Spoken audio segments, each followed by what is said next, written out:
Hello, everyone. Our discussion today is titled The State and Social Entities. And here we're trying to understand the concept of the state, independently, as well as in relation to other social entities, such as societies, associations, nations, and such other entities. So we're trying to see how does the state differ from these other entities and what is unique about the state in comparison with these other entities. All right, now by way of introduction, we talked about power in the previous lecture, and we said that power is the most controversial concept, or one of the most controversial concepts.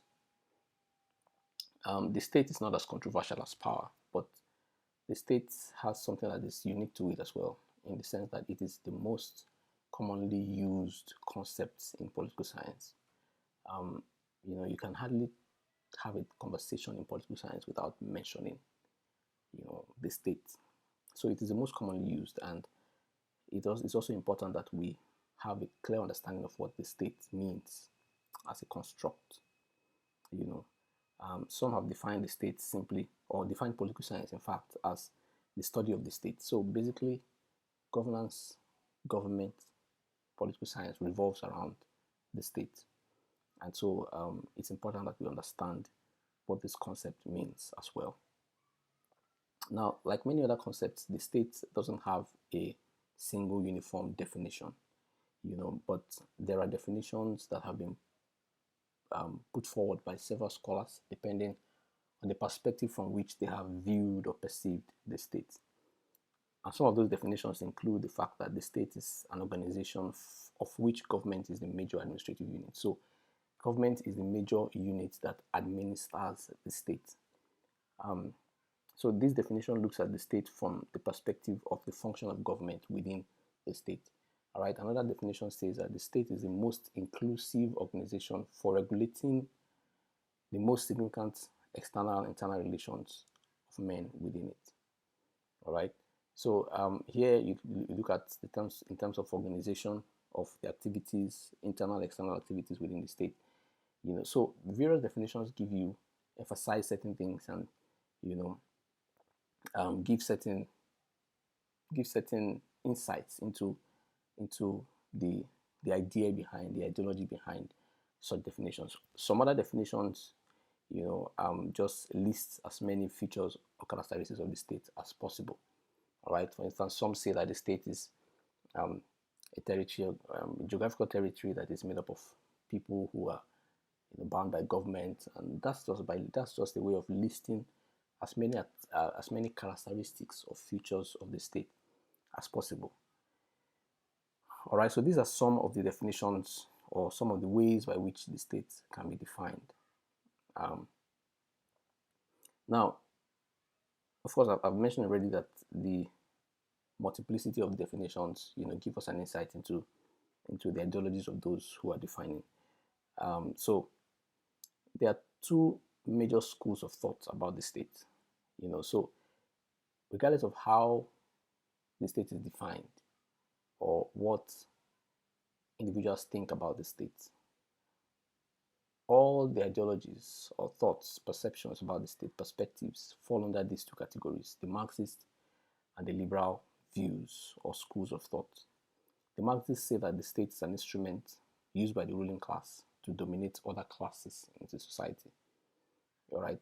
So a Marxist will define in a Marxist definition of a state, you see, some elements of domination, of oppression, of even if not clearly domination, the uh, uh, expressions that show that the state, is superior to other organizations, individuals that reside within it. You know, um, the second school is the liberal school, which says that the state, or which argues that the state transcends all classes and exists for the common good of the entire community. So here, definitions about the state would try to suppress the superiority of government, the fact that government is able to influence and affect behavior, demand control, ensure compliance, compel obedience. It will try to suppress all of these things and emphasize the fact that the state exists for the good or the welfare of everybody else. The state exists to protect the life and properties and rights of people. So these are the major schools of thought, all right? And every one of us, including yourself, falls under one of these two schools of thought. So your perception about the state, would literally fall into one of these categories. And sometimes too, our perceptions can vary. So we can perceive the state as Marxist today, and then maybe in 1 or 2 years time or 1 month's time we see the state as liberal, depending on certain information that we have gotten or certain experiences that we have had. So our perceptions are not stagnant, which of course is a human attribute too. We're always changing. Ideas are always changed. Behaviors, perceptions are always learned and unlearned. All right, but it's important to emphasize that these are the major schools of thought about the state, or about how the state is perceived. Now, the state has 5 major characteristics. The state, okay, and those characteristics are listed on the slide. As you can see, population. Every state has to have people who, are citizens of that particular state, that particular area, a particular state. All right, the state has to have a defined physical territory on the land, in the sea, in the air. There has to be a clearly defined territory that demarcates a state from other states. So, and this, of course, this territory is both on land, in the sea, and in the air. A state has to have a government, okay, and that is constituted by law and that is accepted by the people, legitimate government. A state must be sovereign, must be able to exercise control within its territory without external interference. And finally, a state has to be recognized by other states. Okay, recognition is one very important characteristic of the state. And one thing I like to use to illustrate recognition is the fact that the Nigerian president will not fly in the same aircraft with you to Dubai, right? The Nigerian president will go in the Air Force One, or the presidential jet, the presidential carrier of the state. And of course, he might not land in the same part of the airport as yourself, all right? But of course, every other person within the Nigerian state, including the governors of the various units of the states of Nigeria. Governor of Lagos, for instance, governor of Ogun, governor of Calabar, Cross River, Bayelsa, and all of these other people would, they might get a ticket that is right beside yours in the aircraft, and they land in the same place. Just as if you're equals. All right, but the recognition, the fact that the Nigerian state is a state, has made it possible for all of these recognitions to be given to the president of the country who is representing the Nigerian state. So this recognition is given this individual on behalf of the state, not because of that individual's personality, because of the office that individual holds and the responsibility that comes with the office. All right. So of course, when you yourself and the president of Nigeria lands in Dubai, your reception also will be different. Your reception will be different. Depending on the mission that takes you there, you have a different kind of reception. Okay, so basically, the United Arab Emirates recognizes the fact that the Nigerian state is within their territory, and so they recognize, they treat the representative of the Nigerian state with dignity, with respect, and of course that comes with the office.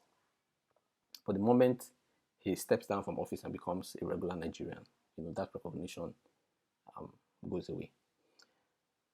So the point is that the Nigerian states or states basically must have this characteristic of recognition. If a state exists that is not recognized by other states as sovereign, as independent, then it means that such a state is non-existent, basically.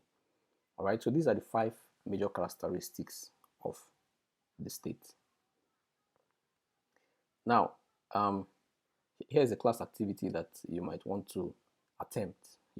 Attempt to come up with a definition of the state using as many as many features or characteristics of the state as possible as you can. Just ensure that your definition makes sense and you use as many of the features that we have talked about as possible. All right. You can be thinking about that, and then, let us know what you come up with. Now, there are certain theories about how the state came about, how the state originated or was established. And it's important to note that theories are not right, and neither right or wrong. Like I always say, theories are either appropriate to an extent or inappropriate to an extent. So all these theories, have an argument that they make. And if you look at those arguments carefully, you will see that those arguments are valid in their own right. All right. So it's important to understand that these theories are various explanations, various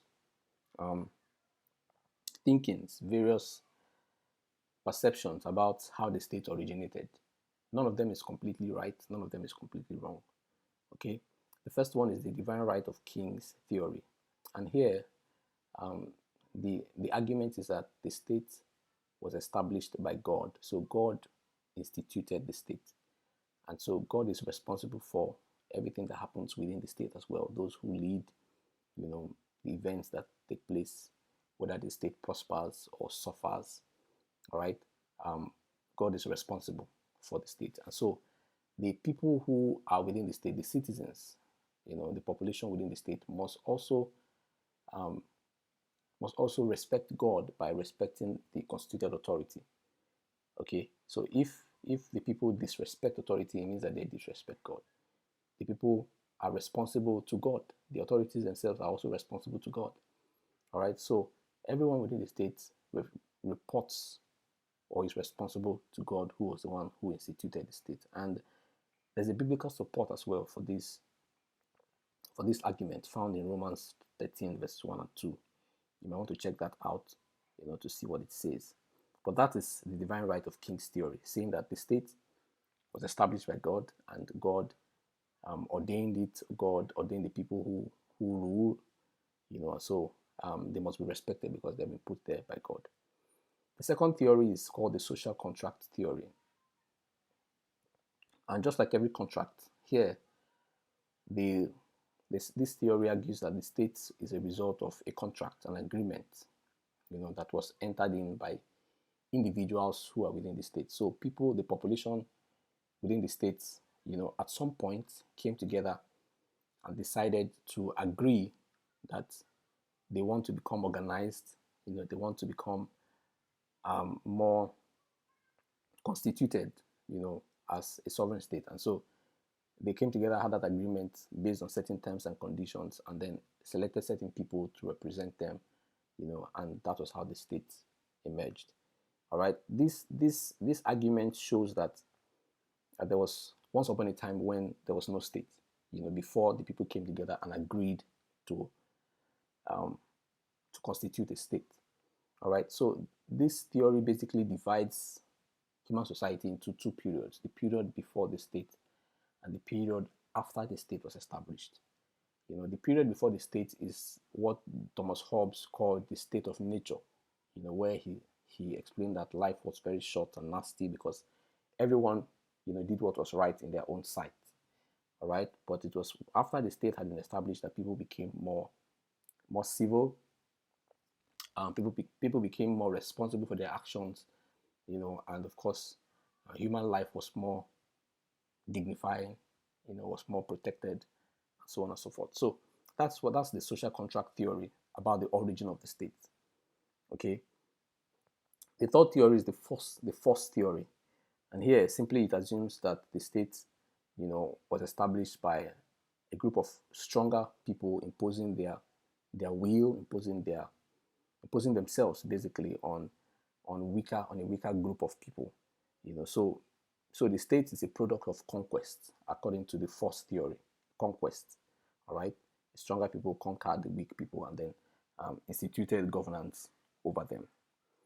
The last theory, or the fourth theory, is the natural or the evolutionary theory. And here, the state is said to have evolved from smallest or simple human relations, the smallest units of society, which is the family. And so from the family, the state began to expand, individuals began to increase, reproduction began to increase, and as people became more in number, there was a need to become more organized and more constituted as a modern state. That was how the complex, modern state was established, because of the expansion of human population and the growth of human population, created the need for a more organized society, which we now call the state. So these are the four theories that help to explain to a certain extent, to various extents, the origin of the state. Like I said, none of them is completely correct. None of them is completely wrong. But of course, all these theories help to explain the origin of the state to a certain extent. The first theory could help to explain the colonial period where, Africa was subject to colonial masters for several decades, and of course, we had to fight to gain freedom and all of that. If you're arguing from a colonial perspective, then the first theory makes sense. If you're arguing from a religious perspective, dating back to the medieval period, dating back to the ancient kingdoms of Babylon, Rome, Greece, then of course the divine right of kings theory makes certain sense. So none of them is completely wrong. None of them is completely right. Okay, they are just appropriate depending on what argument is made at every point in time. Now, how does the state either equate to or differ from society?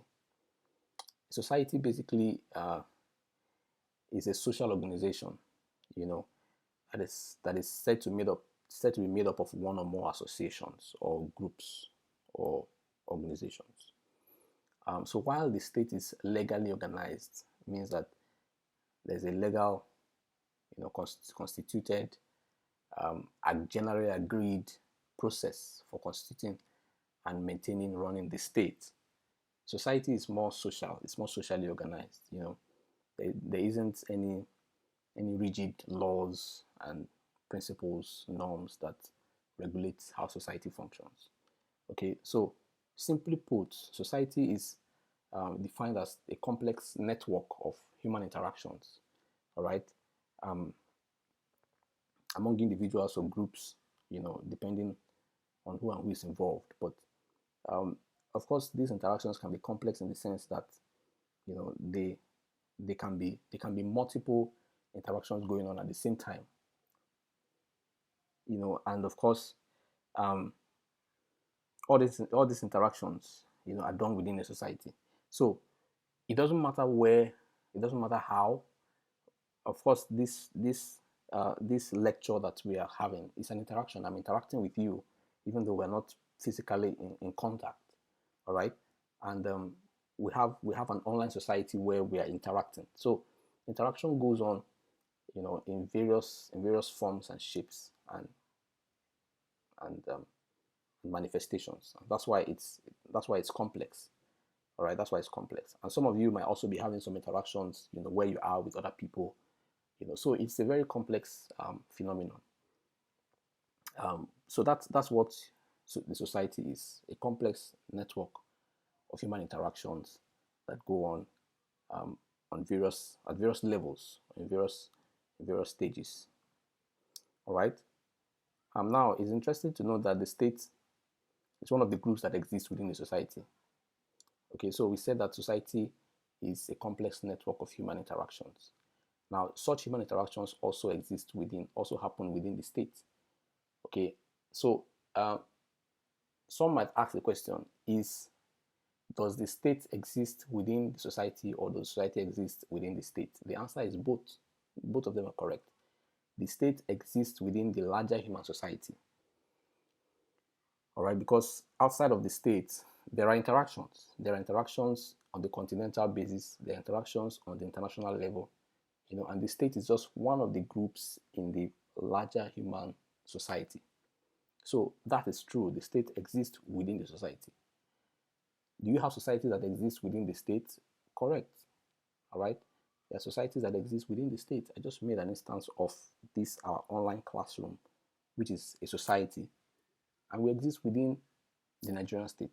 There are larger societies. The Babcock University Society exists within the Nigerian state, and there's so many other societies, religious, economic, social societies that also exist within the Nigerian state. So wherever you have human interaction, that's a society.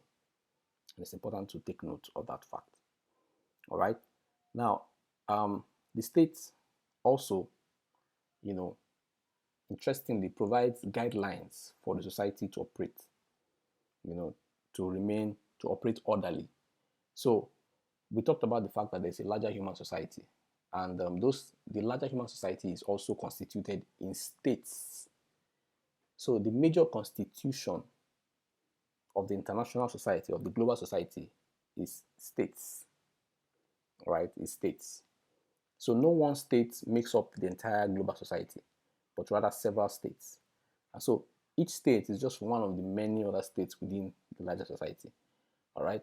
And so states provide a framework, they provide guidelines for order within society, because if there is no order, then it means that we're going back to the state of nature, where everyone has the right to do what is ideal in their own sight, whether it harms the other person or not. And that is not a very good society in which we want to exist. So there has to be order within society, and who provides that order? The state. All right. So even though the state exists within the larger society, the state provides order for society to exist, for the society that exists at least within its own jurisdiction.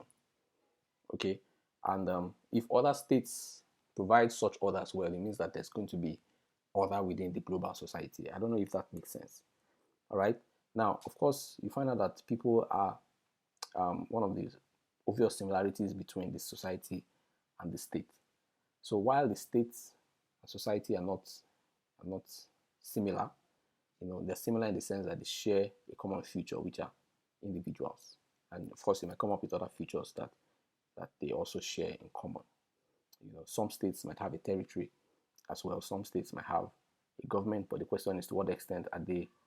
Some societies rather might have territory and government, but the question is, to what extent do the constitution of these governments, to what extent are they similar between the state and society? So all of those, the argument can continue, but these are the issues or the facts that I want us to take note of as regards the society and the state. Now, the nation, as opposed to the state. Now, of course, these two are always used interchangeably. Some say, oh, Nigeria is a nation. Some say Nigeria is a state, and what have you. It's important to understand as a student of government that there's a slight difference between the state and a nation. All right. A nation essentially is a group of people who share certain characteristics, similar characteristics. Now, these characteristics could be objective in the sense that they could be a common language, a common culture, a common religion, or even, a bloodline. That could be some common objective characteristic that these people shared in common. There could also be objective characteristics, such as a sense of patriotism, a sense of oneness that the people feel towards one another, even though they are not necessarily bound by blood or culture or whatever. But they just have this sense of national, patriotism, of allegiance to their, to one another and to the state. All right. That is essentially the concept of a nation. All right. So common attributes could be objective or subjective. But essentially, a state is a group of, a nation rather, is a group of people who share these common um, attributes or characteristics. And a nation could also either be ethnological or political. An ethnological in the sense that the members, like I said, share common ethnic cultural attributes. That's an ethnological nation.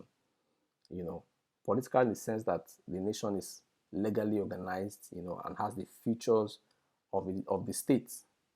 And of course, such nations are called nation states. So they are not just nations.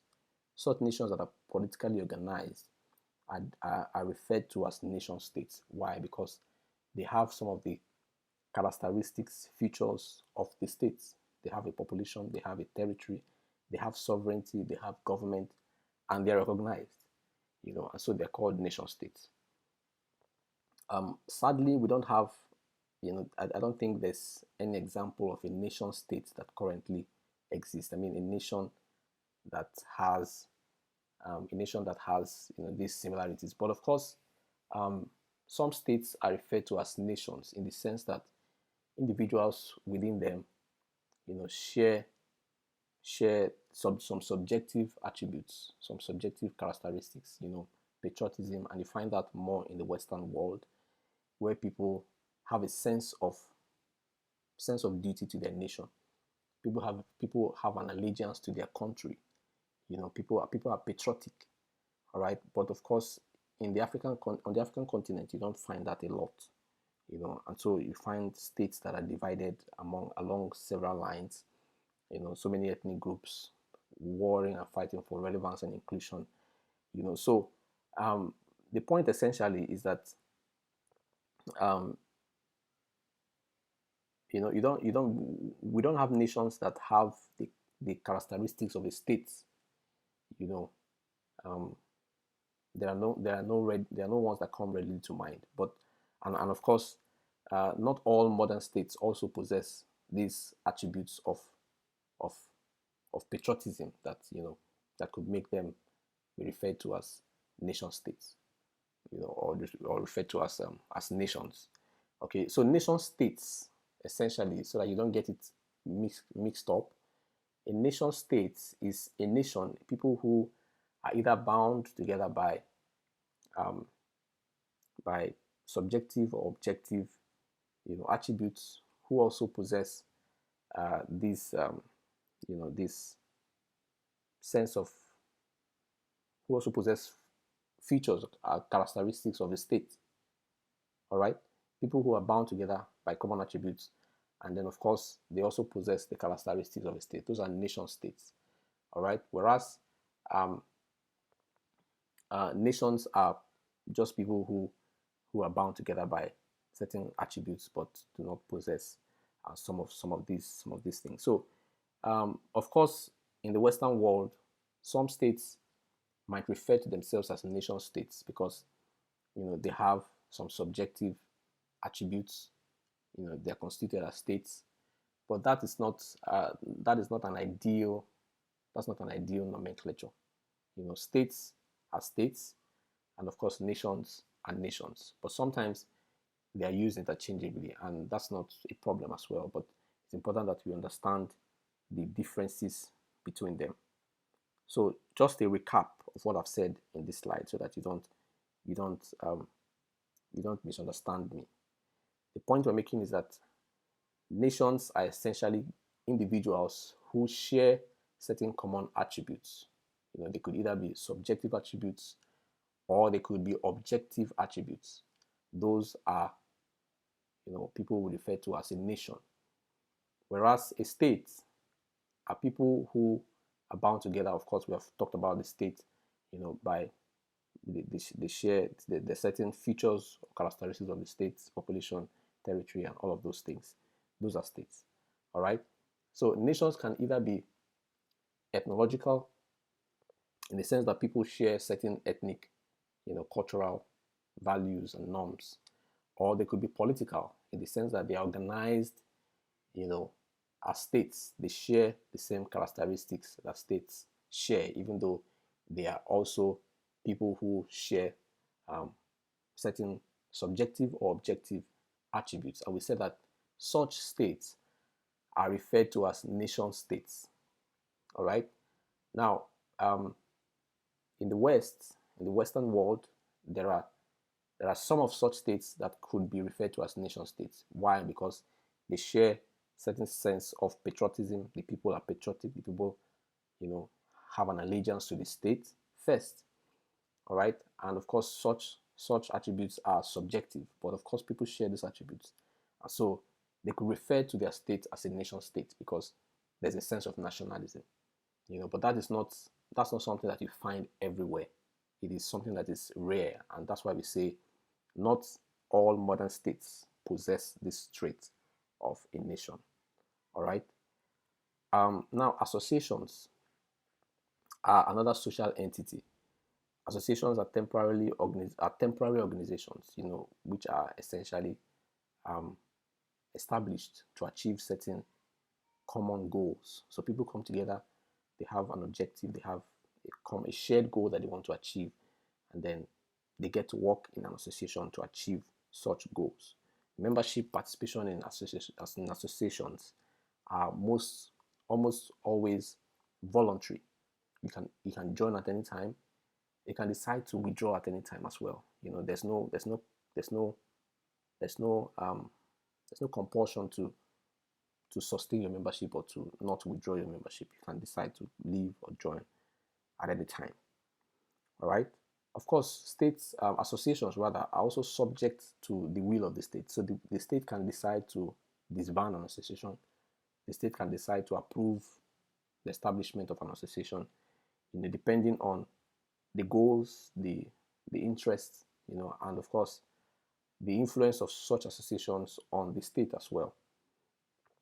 So the associations basically are subject to the state, and that is one area in which the state is also superior to associations. All right. Many associations are time bound in the sense that they could either be long-term bound or short-term bound, depending on the objectives that they want to accomplish. And most times, once those objectives have been accomplished, the associations, just disband. So it's important to understand that associations are more temporary, in comparison with states, and of course, they don't last for so long, when you compare them with states. Now, this table here shows us some kind of uniqueness of the state in comparison with these other associations or entities that we have talked about, societies, nations, or associations.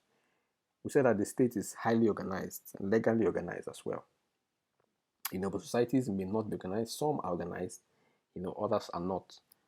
So it's not a common attribute that societies are organized. All right. Some nations are organized as well, especially those that are nation states. Some others are not organized, so they're just there. Some associations are organized, some are not. So that's why we're saying that they may or may not be organized. But every state has to be organized. All right. A state also has the ability to compel obedience from members. So as long as you're a member of the state, you have to obey. You have to abide by rules and regulations.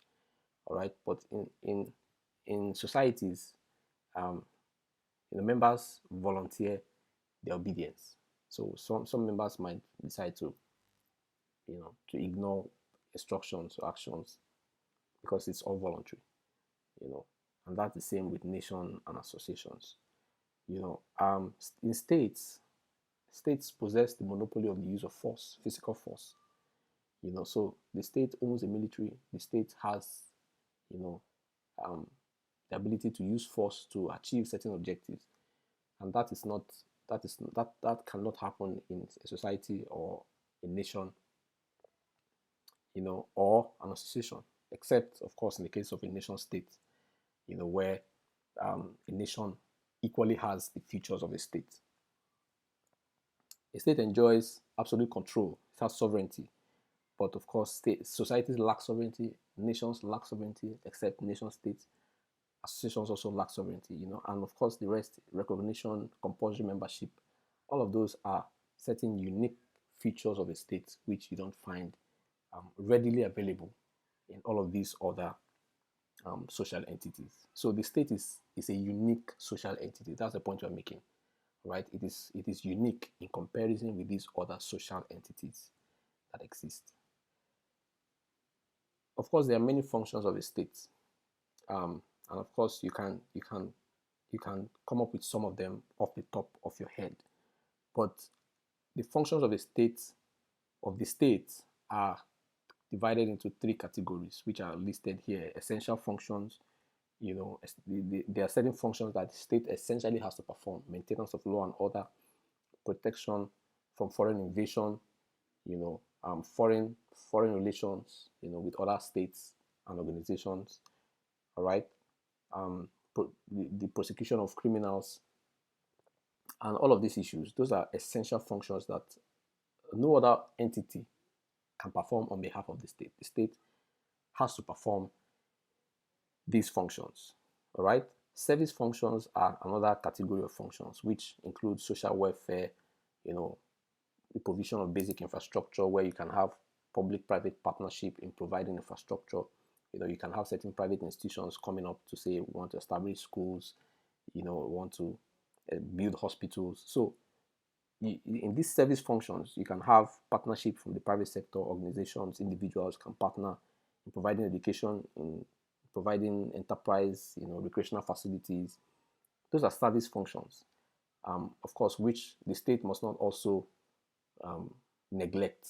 Right?